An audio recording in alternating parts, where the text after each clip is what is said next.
So the next thing you know, your whole life has been succumbed to taking care of this person. And you're like, holy crap, I need help. And now you're kind of trying to put together help when it's a lot harder. It's a lot harder for people to step in. It's a lot harder for your loved one to accept help. So do it early. And the way I suggest people doing it early is to make a list of all your daily responsibilities, your weekly responsibilities, monthly responsibilities. Keep adding and revising, not necessarily revising, mostly adding to this list. And then make a second list of everybody you know. Hello, and welcome to Grief, Gratitude, and the Gray in Between podcast. This podcast is about exploring the grief that occurs at different times in our lives, in which we have had major changes and transitions that literally shake us to the core and make us experience grief. I created this podcast for people to feel a little less hopeless and alone in their own grief process as they hear the stories of others who have had similar journeys. I'm Kendra Rinaldi, your host. Now, let's dive right into today's episode. We have Jennifer Fink on the podcast today. She is the creator and host of a podcast called The Fading Memories, and it is her fourth year with this podcast, and I'm so excited to learn from a fellow podcaster here. I was already learning even just like her green screen in the background, how she's doing that. So I'm sure I'll pick your brain after we stop recording too, Jennifer. Welcome to the podcast.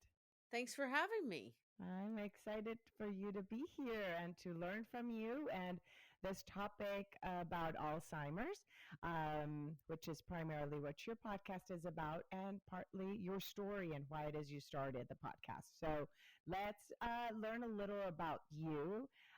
Tell us where you live and a little bit about your family and upbringing, and then we'll go into how it is you started the podcast. Sounds perfect. So, my name is Jennifer. I am a multi generational Californian, which makes me very unique. Thank you very much. I like to tell people that. And I live in Northern California up until December of 2019. I'd lived in the same county my entire life, which is in the San Francisco Bay Area, but my husband and I and our two golden retrievers relocated in December to the Sierra foothills. A little quieter, little more laid back.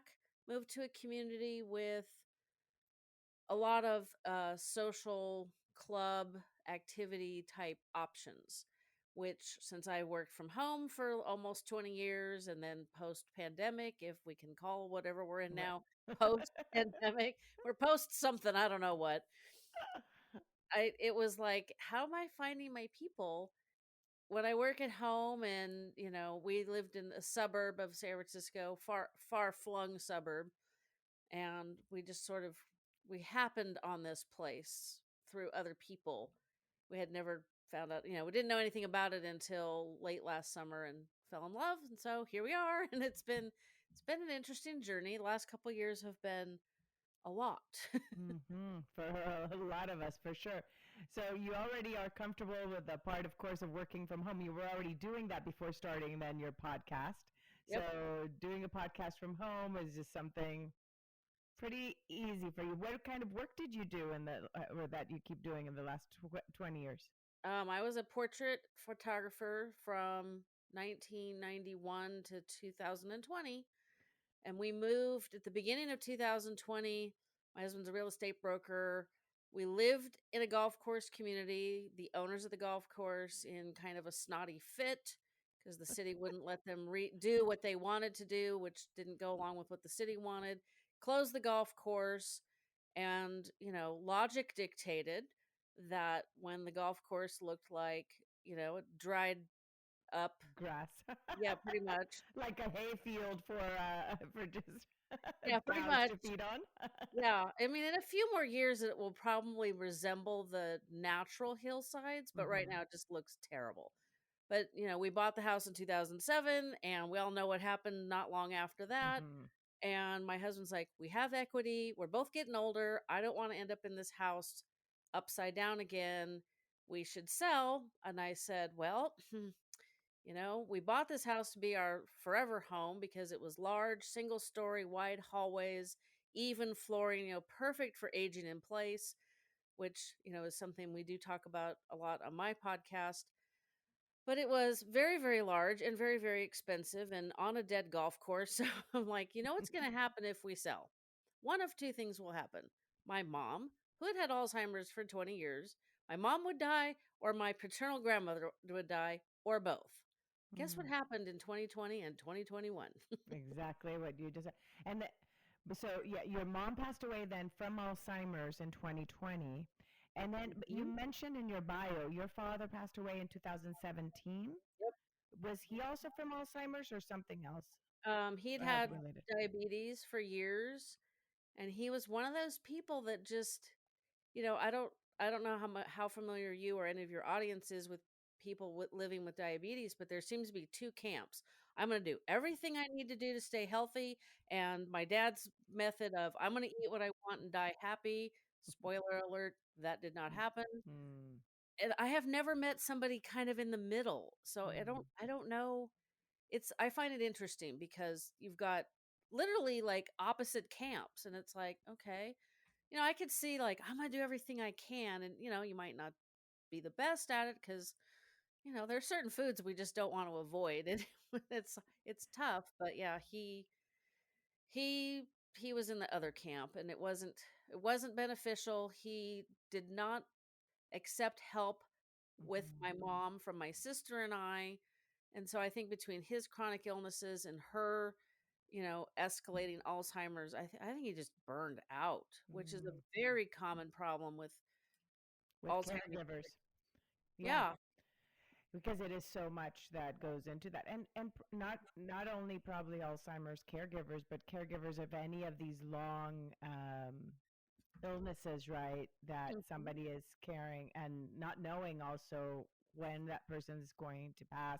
You don't know what kind of coping mechanisms they're kind of dealing with themselves, and sometimes they're not the healthiest, and sometimes maybe as your dad was kind of like, you know what, forget it, I'll throw everything out the window.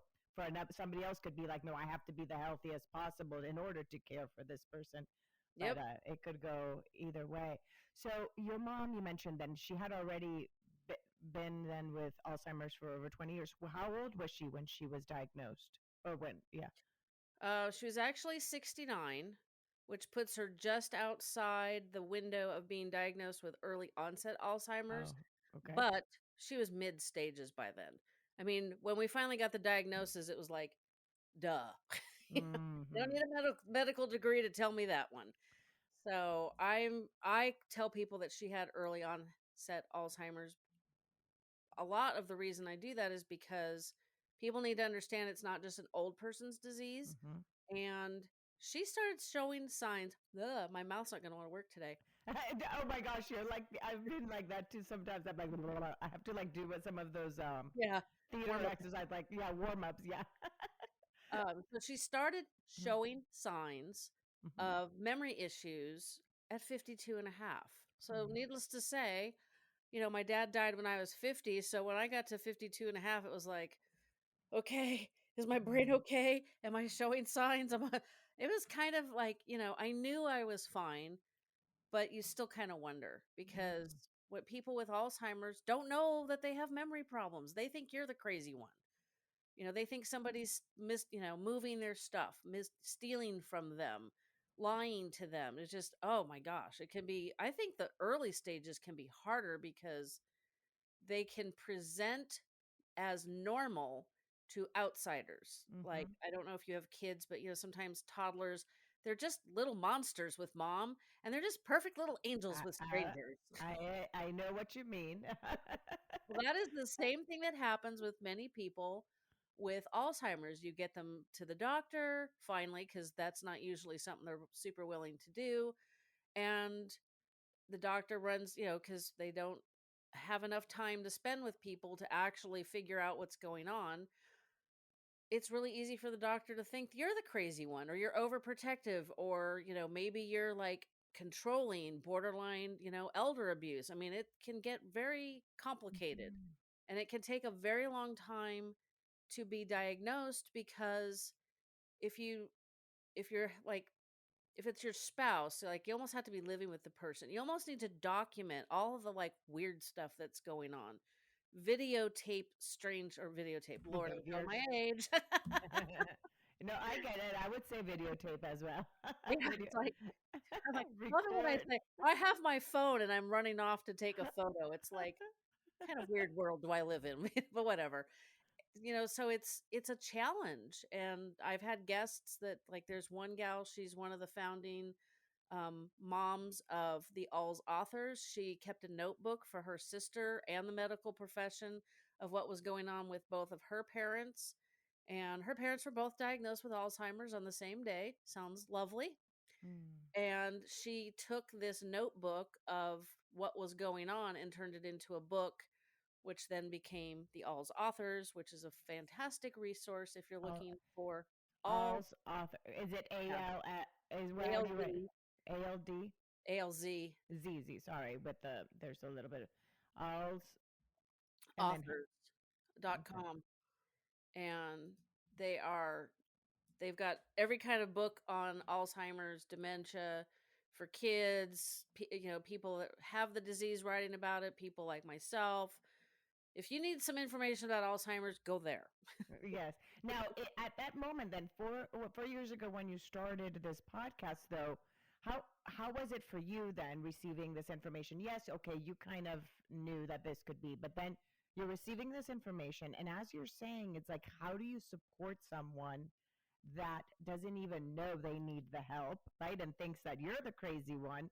So, how did you handle as a daughter then helping her navigate this in a way that was kind of respecting her but also respecting you? How did you do that to begin with before you started all your research about it? Well, the research, the failing having a successful outcome with what you just asked is why I started the podcast, but I will back up. Because whenever I would visit with my mom or my parents, my dad was always there as a buffer, and I don't think he purposely acted as a buffer. It just was easy for her. She would defer to him. He and I would talk about normal things because we could have a normal conversation. And then she would sort of interject. Mhm. And maybe you might ask her a question that you think she could answer. This was definitely in the later stages. I really wish I knew 10 years ago what I know now. And it's changed a lot in the last 5, 10 years. We talk about it more. Thank you, millennials who put their loved ones all over the internet. And there's more information, and unfortunately a lot of that's happening because there are more people with Alzheimer's or some other form of dementia. I mean, if you guys think COVID was a problem, that was nothing to what is coming, because there is very little support. The resources for family caregivers are all over the place. I mean, it's like if you think of like splatters, they're there, but how do you start looking for them? And you're in the midst of caring for somebody and you're trying to find answers, and it's a lot. So and that too is changing. I think that was my phone. Hang on, let me put that on do not disturb. But it's just going to be so slow that it's ridiculous.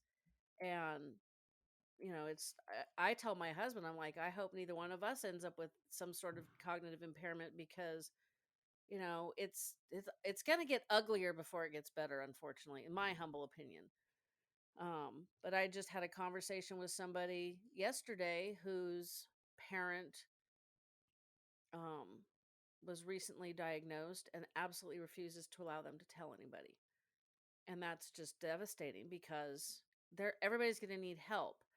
So I think there was several of us, and I think we might have come up with some, like, I don't want to say talking points, but like instead of, we need to be able to tell people so we can support you, which is one of the things that this person's concerned about, is pity and people Mhm. kind of leaving them. Now we've kind of turned it around. So people knowing will benefit the community and this person. And I hope that makes sense. I'm trying to keep it Yeah. pretty basic because these are, not necessarily public conversations I'm repeating, Hmm. but it goes back to, what I was doing with my mom after my dad died. My dad assumed that my mom would come live with me. Pretty hefty assumption. Thank you very much. We still, my husband and I still had careers, and we had just turned. I had just turned 50. Our daughter had moved out the month before. I'm like, excuse me, no, but I'm not gonna saddle myself with somebody who could live another 10, 15 years, and then I'm going to be in my 70s and like trying to do all the things that we haven't done in the last 10 years. So I also knew it wouldn't be great for her. I knew at the end of a week one of the two of us would be dead. So Yes. Yeah, it's a matter of understanding the personalities as well. Like there's some people that are amazing caregivers that can do that with their parents, and others the personalities just might not click, and being able to be honest about that, that takes a lot of guts, because a lot of times too it's the assumption that you do end up doing it, and that if you don't, you're a bad child because you didn't do that, exactly. right? By society standards, or even your own, sometimes that guilt that we even bring ourselves onto. But it does take a lot of guts to know when we're not capable of something. Well, Right. and it's important that we have conversations that, and I've had more of them in the past, 6 months about when and why and how to choose a care community, because at some point it's very likely you would need somebody else to step in. Like my husband is a foot taller than me. So I would not be able to physically, you know, handle him in the later stages of an Alzheimer's, because they do become bedridden. They become, their body forgets how to their brain forgets how to tell their body how to walk. Their brain forgets to tell them how to eat. So you have to, you know, provide personal hygiene and toileting and feeding. And how are you supposed to do that? Somebody's like a foot taller than you. One wrong move, like you may learn all of the transfer techniques, all of the hefting, moving techniques. One wrong move, they move one way, you move the next thing, you're both splattered on the floor. And I have heard stories of women that end up underneath their spouse that they were trying to support, and they're laying there for hours before somebody finds them. I mean, what a nightmare.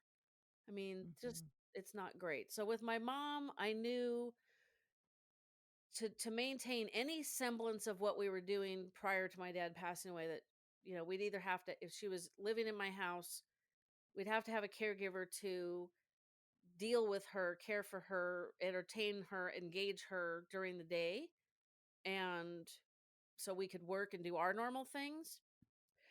And it just got to the point where I'm like, I don't know that, you have to contemplate making your home safe. And we backed up to hundreds of acres of open space.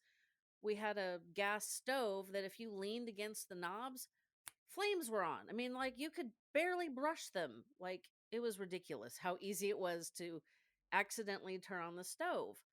And one of the biggest factors, which is kind of funny but not, is my parents had a black miniature poodle who was spoiled rotten, and I had two golden retrievers at the time. We vacillate between two and three.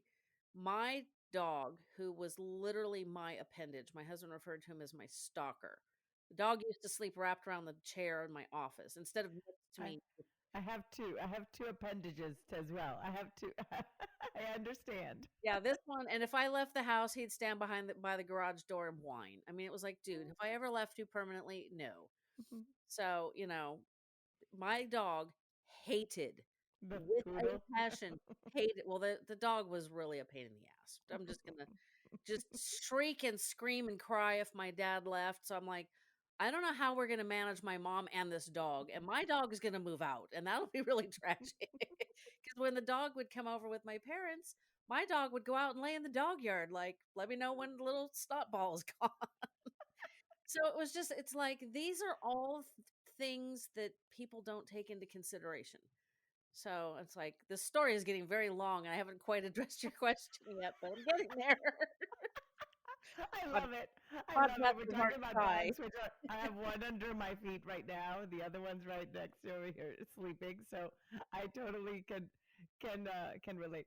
Okay, so then you made the decision then because of all these different dynamics that it was not the best for her to be then living with you. So after that, then sorry, I'm gonna lower my microphone. Can you hear like my Yeah, that's voice? better. Okay, okay. The so you made then the decision of what was the best care for her then at that So moment. I found a memory care residence that this is going to be another fun, very quick story though. The place was nice. The staff seemed nice. Of course, you are dealing with the executive director and the sales team, so, grain of salt there, but everybody was nice. The staff greeted you, talked to you. You could see them interacting with residents, and I liked it. There was one that was a mile down the hill from my house. Didn't like that one, which was unfortunate because that would have been very convenient. This one was the next town over, so about 12, 15 minutes away. Not horrible. And I said, my biggest issue is I don't know what I'm gonna do with my mom's dog. And they're like, yeah, we could probably talk about her keeping your dog. And I literally practically threw the checkbook at them. I did not do the normal due diligence for finding a care home. I did not check state licensing board things or Google or any. It was like, oh, you'll keep the dog here. Take money. Take money. So I've been on other podcasts where we talk about specifically that topic of choosing a care home, and I always like to be the poster child for how not to do it. But thankfully, Well, for you, those were your priorities too, because like, at that moment is like if somebody could, because too, if you think of it too, that dog could represent also something that's constant in somebody mhm. that's memory is fading. So therefore, it is important for you. It was an important decision. Well, and it, I guess subconsciously to me, it also spoke to the fact that they understood, like what you just said, the importance of this pet for my mom and the consistency and the fact that they were willing to take on some of the extra responsibilities of a person with advanced Alzheimer's and her spoiled rotten dog. Hmm. So thankfully, the care home that I chose was fantastic. They put up with more crap from my mom at the end than I think they should have. The more help she needed, the less she accepted, and she got into the really bad habit of scratching and clawing people and drawing blood, which was very embarrassing for me because that is not how my mom would have behaved. I mean, she might hold a grudge against you for a month, but she would not draw blood on you. That was not her thing, thankfully. I was not Hmm. abused as a child, and they just tolerated a lot. They tolerated the dog for 18 months until they renovated the community and they were getting new carpet.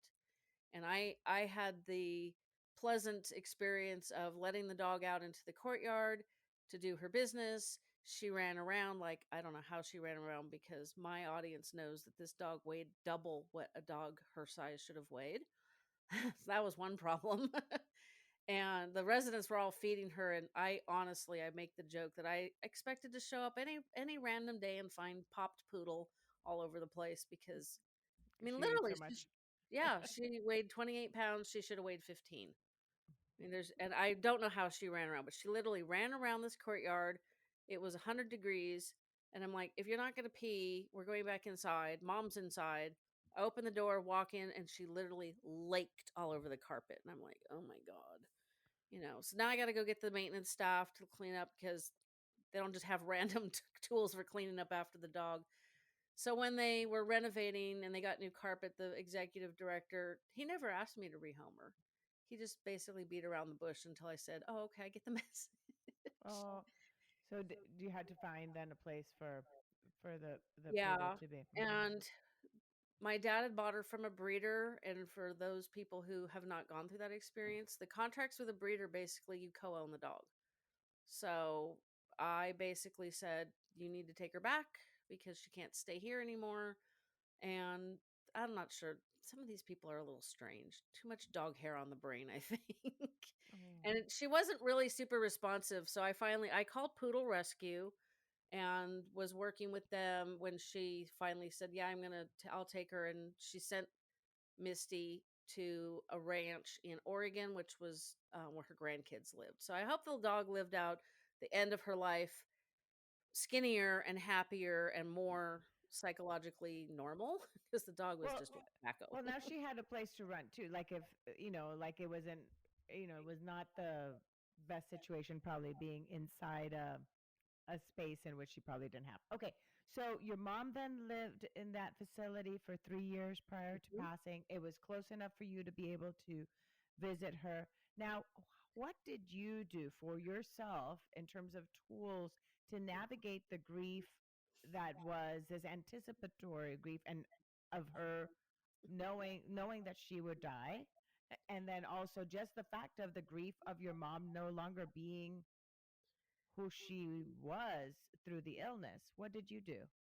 Well, I'm going to I'll get to the answer in half a second, but a lot of people that are caring for a loved one with that kind of terminal disease. I mean, can't life is terminal. Cancer is bad, but there's hope. There is no hope with Alzheimer's. And you think I'm depressed. I got to snap out of it. I got to talk to a therapist. It is not depression. It is actually living through the stages of grief Absolutely. over and over and over. And then Mhm. they die and you get to do it again. It's lovely. So, understanding that you are literally grieving them is a really huge benefit to your own self care because now you don't I hopefully you're not putting the pressure on yourself to like, snap out of it, get over it. I'm not the one with Alzheimer's. Mhm. My challenge is it was hard not to be angry that my mom was unable to do the things I think she should have been able to do when my dad was gone. Hang out with the three grandchildren, travel, redecorate the house however she wanted, whatever she wanted to, eat different food. My dad was a terrible eater. They ate terrible food. Ugh. And so it just that was really hard. And knowing that she would really be mad at me if she understood that she was in a memory care residence and, wearing her pants backwards and all those things, it was difficult. Mm. My guiding beacon with her was to always do whatever I could to give her joy and as much quality of life as possible. And that helped me because I wasn't raging against it shouldn't be this way. You should be doing these other things. This is unfair. All of those negative emotions that are normal, but not helpful. And it was not easy. So I maintained my own self care by going to the gym, something we don't do anymore. I have a Peloton at home now. And I actually, in the last couple of years of my portrait photography business, I poured a lot of the like, I'm losing, I know these memories that we're creating tonight are going to be something people cherish for years, decades, maybe longer.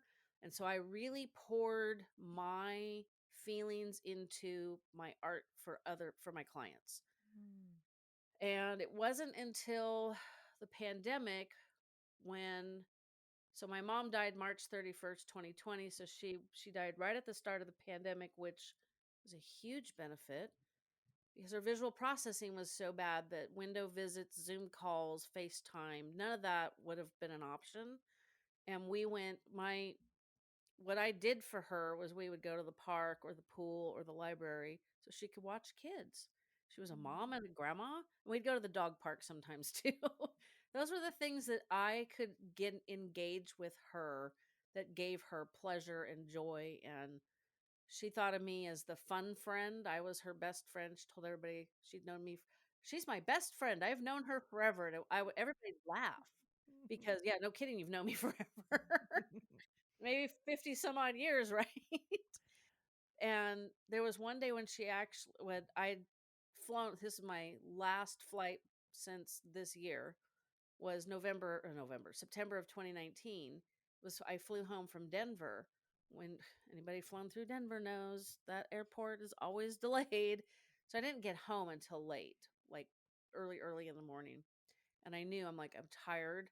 And I knew if I pushed it with myself to take my mom to the park or whatever, I was risking a negative outcome because I was tired and I didn't want to get edgy. And people with Alzheimer's they are really good at picking up the subtle clues that you give off that you may not even be aware of. So I show up with my wedding album to just like and a really nice chocolate spice bread and some tea, and I thought we'll just have a nice visit in the courtyard. And she sees me, she goes, "Oh hi, where are we going today?" And I was like, "What? Are you kidding me? We've been doing this for years, and this is the first time you've ever actually acknowledged that we're going out." And That today is we're not going wonderful. out. That's So, wonderful. So there were little glimpses of her knowing what was like her norm. And would you just hold on to those little pieces of normalcy? yeah, and you also have to kind of let go of the just, like my mom had no butt.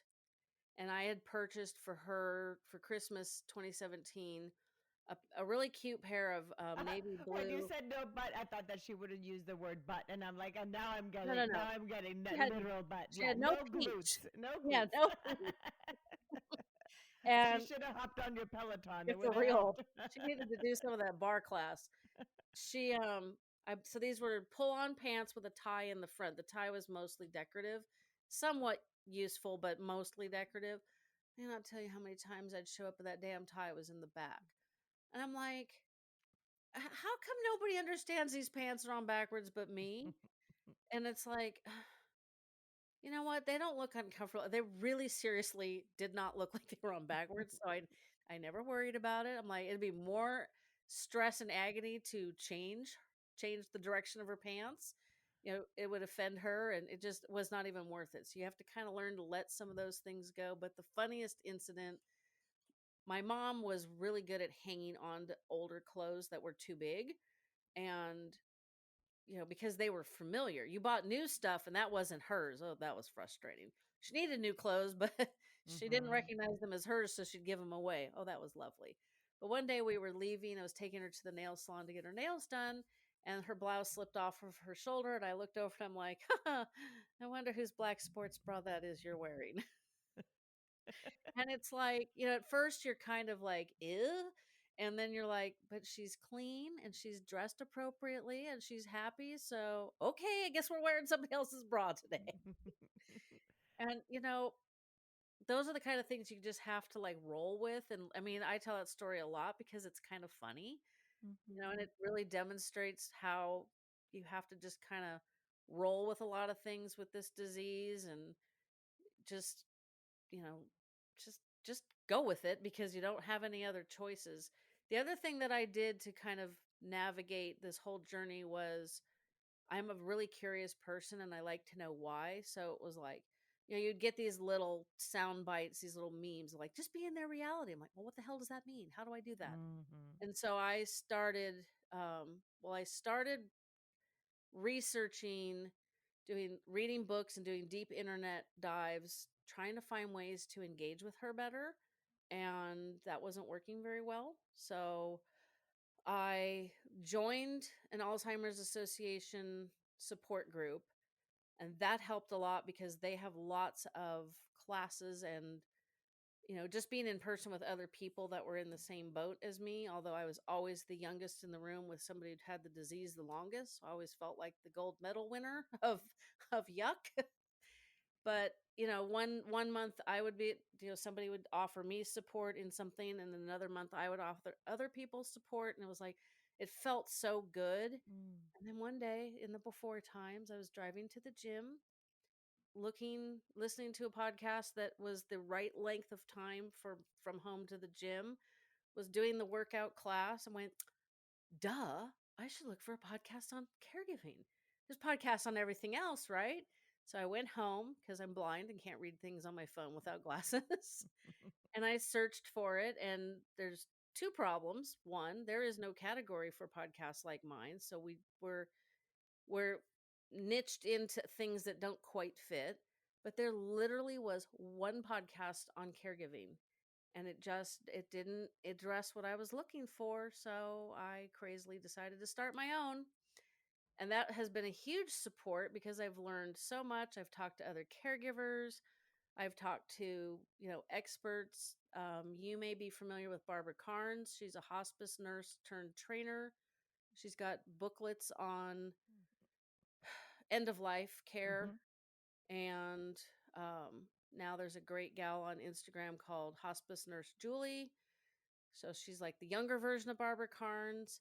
And I've just talked to so many people, and I'm still learning things. And there's like recently, I recorded with a gal. My mom was the oldest of four, and we were chatting about my mom's habit of walking behind me. And I could not get this woman to walk next to me. And it is not unusual for somebody in the later stages of Alzheimer's to basically have monocular vision. So if you put make little circles out of your fingers and put them over your eyes, that Mm-hmm. is how they see. So there's no peripheral vision. If you're standing next to me, you're not going to see me. Oh, so that's why they stand behind in order to be able to see you rather than next to you? That's what That's I why she always would do thought. that? And the suggestion is just to link elbows so that they know you're there and you're guiding them, but you're not like, it's a casual support. Nope, Mm-hmm. she wouldn't do that. If I slowed down, she slowed down. If I stopped, she stopped, and she watched her feet also because her visual processing was terrible. She would try to avoid shadows, including her own, which is hysterical to watch somebody desperately try not to step on their own shadow. Give it a try. It's kind of fun, but it's also frustrating. And she would step over anything that was like any change in color. Like if the water had gone across the sidewalk, she'd step around that because they can't tell if that's a crack or a hole or, it's really interesting how their brain stops translating the input The properly. information. Mm. So this gal, we were chatting, and she goes, "Wait, wait, wait! Your mom was the oldest of four?" And I said, "Yeah, why?" And she goes, "That's why she walked behind you. She was walking behind the other kids to keep an eye on them." And I'm like, Mm. "Oh, I wish I had known that 5 years ago." That is interesting. Yeah, those that it didn't have to do necessarily with the Alzheimer's, just the actual habit and maybe of Mhm, where she was in her mental state. She was mhm. probably there, your older sister, in that dynamic. Yep. Now, when you created then the podcast was when your mom was still ill. Hmm. And then how was it then the day you recorded after she had passed away? Like, what was that? Because here you are recording something to get the information you wanted as you're caring for your mom and as well for, provide this information for others. But how was it for you to record after her passing? Because it's been 2 years then of you Hmm. recording after her death. Yep. I honestly think if we had not been in quarantine, it might have been different. It was and is a little frustrating. I didn't get to see her the last 2 weeks of her life. I did get to see her the day before she passed away, which I know is a huge blessing because so many people did not have that ability. And they did call us the day of and say, "Come now." And there literally was 10 of us outside her room. At the very beginning of the pandemic, when people were like, "We don't know what the hell we're Mhm. doing. What the hell's going?" Like, ah, poor executive director again having a conniption fit. Didn't tell us to leave or please go in the parking lot, Mhm. but he projected that message quite well without words. It's pretty funny. I had a great relationship with him, but I actually recorded an episode that morning. So I talked to the hospice nurse, recorded an episode, went downstairs to get some lunch or something along those lines, and that's when they called. Mm. So that was obviously the end of March, March 31st. I had accidentally lined up way more recordings than I really wanted. So I had something to focus on other than I'm just sitting here in my house with nothing to do and, no photography clients because pandemic and no Mhm. mom to visit because pandemic and now she's gone. So it was kind of a blessing to have these people to talk to. I should go back and figure out which ones we recorded right afterwards. I might have to do that. It'd be Um, interesting, yeah, to hear yourself like where were you in that space of mind? What kind of questions you were asking at that point?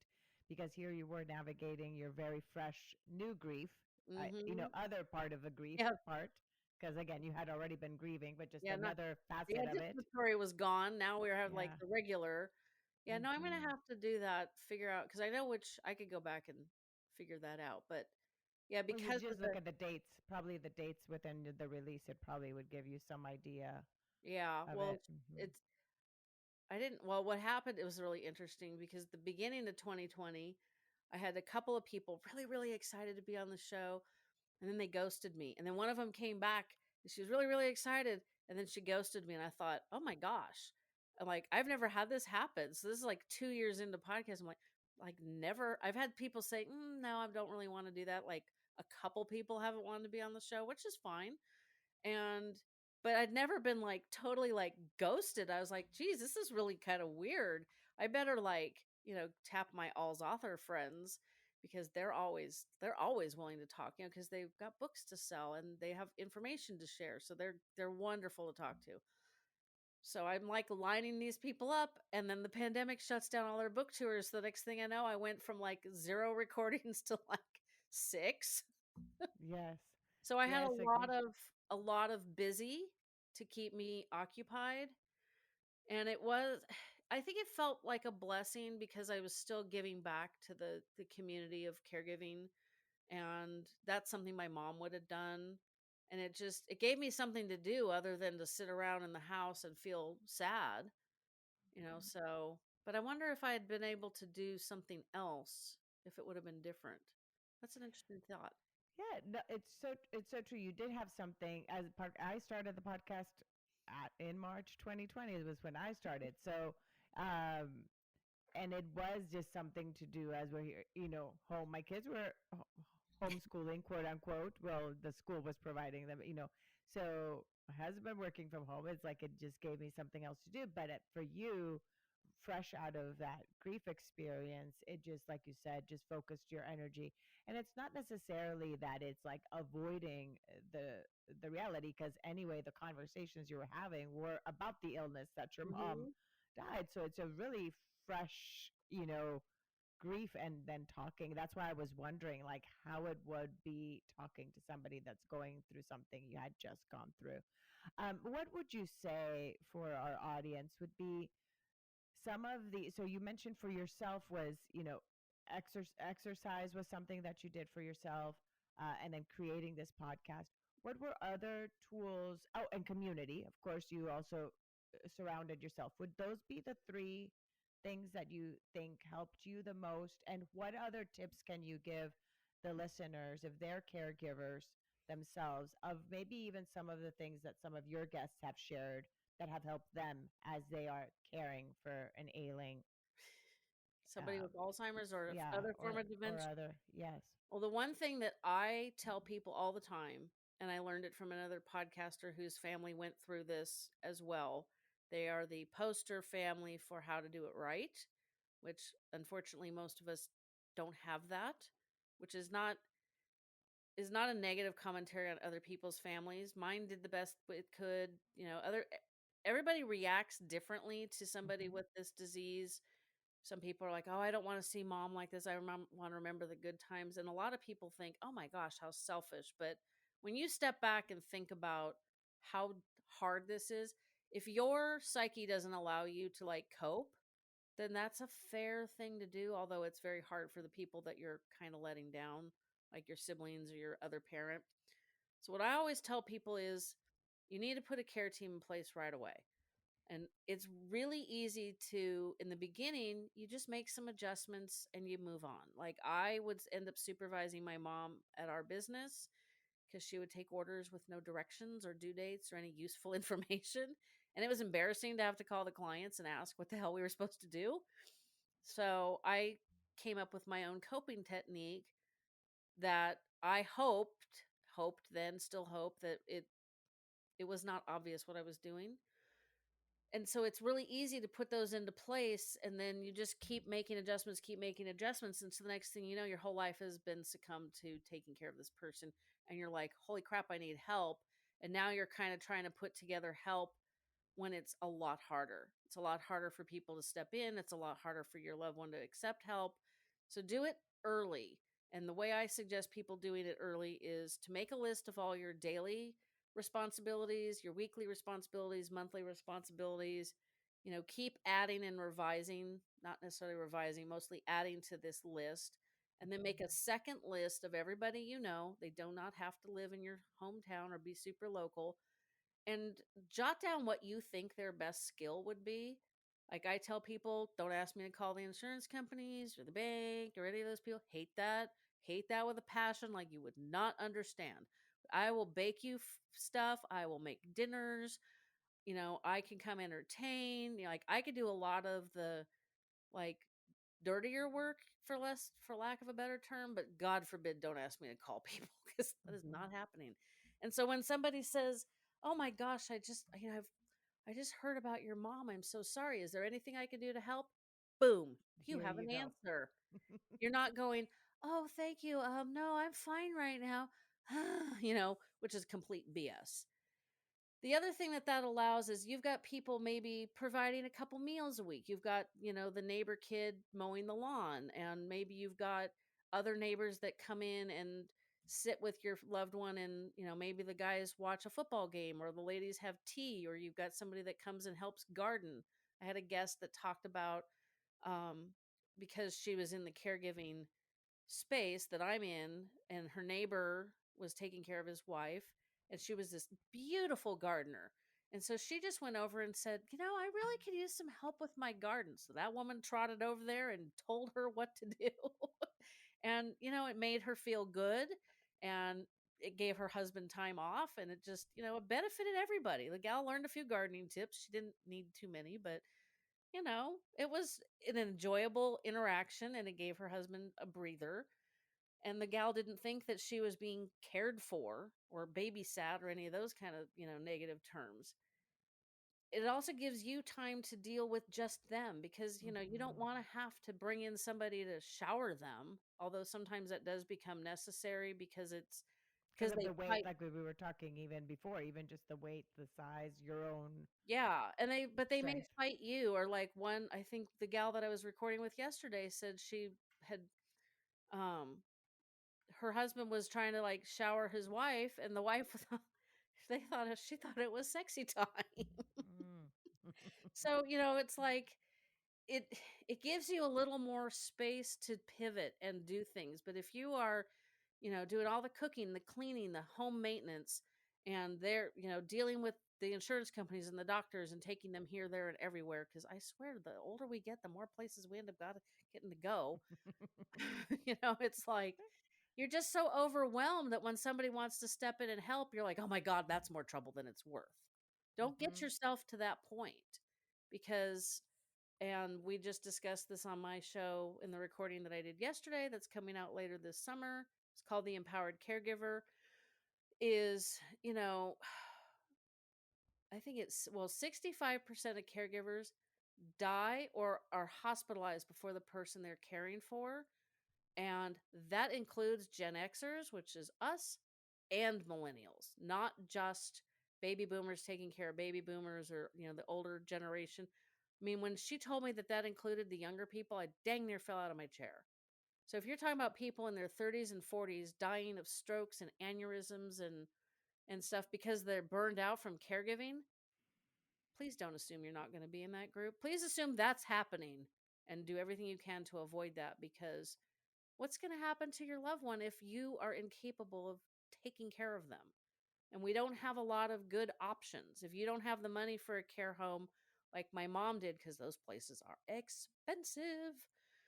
I swear my mom died because her care literally was going up about 30% to $7,200 a She's like, month. I want to save some money. She's like, I'm bedbound. I'm going to be in a wheelchair. This pandemic thing, don't know about that. $7,200 a month for my rent and care. Yep, I'm out. Because literally that was supposed to take effect April 1st. So my mom died like in the middle of the day on the 31st. That was my mom. Like, yeah, nope, that's not even logical. Checks So and balances. Like she's like, nope, this is dead. yeah, Let me like just. no positives going Mm. on here. Like I'm out. So yeah, you're mentioning a lot of things in terms of the person that is then caring for somebody else, just basically being proactive way before the person gets really ill, knowing who your circle is of support, creating that support, knowing what skills they have. And then for those of us that maybe then um, are those people that maybe come up and say, "How can I help?" Would it also be helpful, like you were saying before, somebody may come, "How can I help?" Of saying, "By the way, I'm good at," like you said, "I'm good at baking, cleaning, this. Do not ask me to call the insurance companies, but I'm happy to."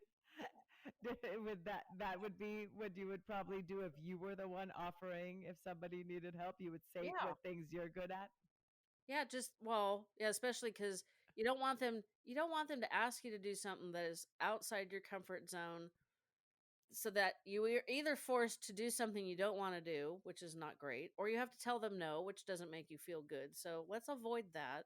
But yeah, if you know somebody that's caring for a loved one with any cognitive impairment, like one of the things that my sister did that was super helpful, she and a girlfriend would get together, I believe it was once a month, and they would make freezer meals that you then just threw in the slow cooker. That was something my dad was capable of doing because my dad was a terrible cook. And they ate a lot of processed foods, which we know are not good for our brains. So, you know, if you can take a month and get together with two or three people and share ingredients and then split the meals between the two of you and maybe a community member, a neighbor that's taking care of somebody, that's a huge thing. You take that meal out in the morning, you throw it in the crock pot in the evening, or I'm not exactly sure how they managed it, but my dad did just fine. And it was one less thing for him to worry about Hmm. because his method of cooking was the higher the heat, the faster you got it done. So needless to say, his stuff was never A lot that of great. a But lot of burnt stuff, a lot of burnt rice in the house. That yeah, just happens. That's garbage. my technique. Sometimes I burn It, the stuff. yeah. So yeah, so those are amazing and helpful tips, things that we can all do, not only as someone that maybe is the caretaker, but as someone that maybe is offering some help to someone else that may be the caretaker. Because that statistic that you mentioned of the 65% of caretakers die before the person that they're taking, that just, whoa. Yep. And I do just know of someone that happened, and it is now even more mind blowing for me to hear that there's actually that statistic. So thank you for sharing that, and anything we can do then to help someone that's going through that, it can help extend their life by reducing their stress, because stress is a killer, and the Oh amount of yeah. stress that goes into caretaking is a lot. Is there anything else I have not asked you before we wrap up and then we share all the ways of people getting a hold of you? Anything I did not ask you that you'd like to share with the audience? It would not hurt to be curious and learn more about this disease, to learn more about, you know, how to be an empowered caregiver, how to be a savvy caregiver is a course that the Alzheimer's Association offers for free. I did take it in person 2019, but they offer it online now, and it it would help you help a neighbor or like a distant relative, or god forbid, you show up at your parents' house and your dad's mind has gone back to 1998 and it's 2016, and the next thing you know, you're taking care of a loved one and you're like, what the hell happened to my life? you know be curious, because it's a devastating and horrific disease, but there's some joys and some interesting. The journey is not, it's not like war the entire time. There's some, the more you understand and the more you know how to navigate the disease as a caring person, the easier it is for you and everybody else around you. And if you have, a handful of tools in your pocket and you got a neighbor, maybe you got a new neighbor, or one of your neighbors, now you've realized, I haven't seen John for a while. I bet you he's taking care of, Susan. And let me go see if I can offer some help. Because even just sitting with somebody so that their loved one can go do errands or take a nap or go to, take a shower and Mhm. not have to worry that they're going to burn something on the stove. And if you're comfortable just sitting and being able to talk to somebody with a cognitive impairment is huge. And unfortunately, we are all going to need to know how this works much sooner than later, which is terrifying for people like me that have been through it. Mm. just be curious. I don't know how many people out there watch This Is Us. They've got, Yeah, just watched the episode. Yeah, right. Yeah, I was thinking of that as you're saying this because it educated a lot regarding Rebecca's the character Rebecca, right? yeah, With unfortunately, that. from what I understand, and I haven't watched it because it's hard for me at this point. Hmm. Um, Having in-home nursing like they get, from what there's a caregiver I follow on Instagram, and she does watch it, and she talks about it. She's like, yeah, that's not the norm. The norm is you're lucky if you get any kind of help, because paid caregiving is I mean, um, it was a career that it's not well paid, it's not well understood, and there was a shortage of caregivers before COVID. Now it's really bad.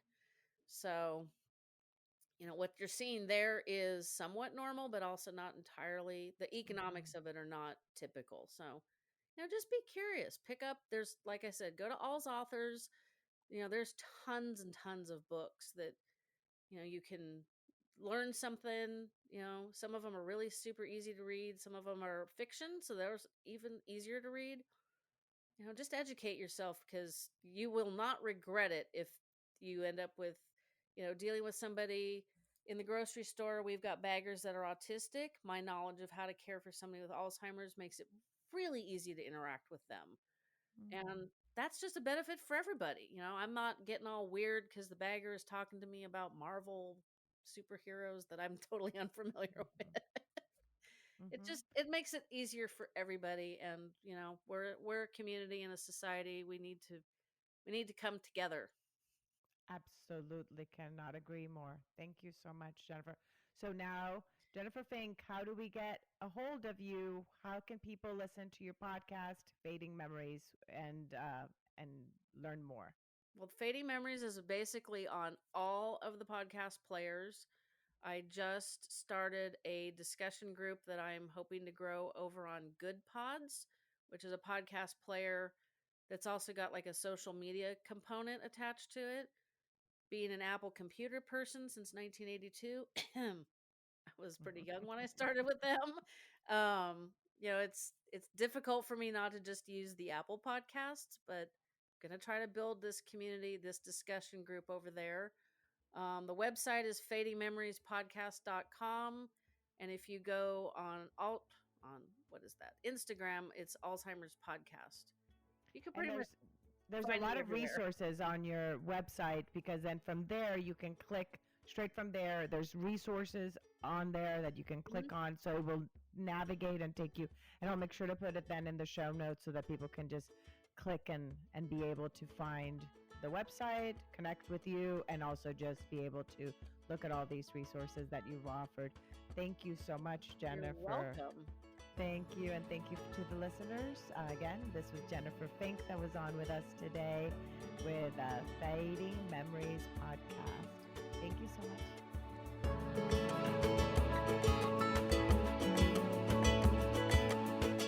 Thank you again so much for choosing to listen today. I hope that you can take away a few nuggets from today's episode that can bring you comfort in your times of grief. If so, it would mean so much to me if you would rate and comment on this episode. And if you feel inspired in some way to share it with someone who may need to hear this, please do so. Also, if you or someone you know has a story of grief and gratitude that should be shared so that others can be inspired as well, please reach out to me. And thanks once again for tuning in to Grief, Gratitude, and the Gray in Between podcast. Have a beautiful day.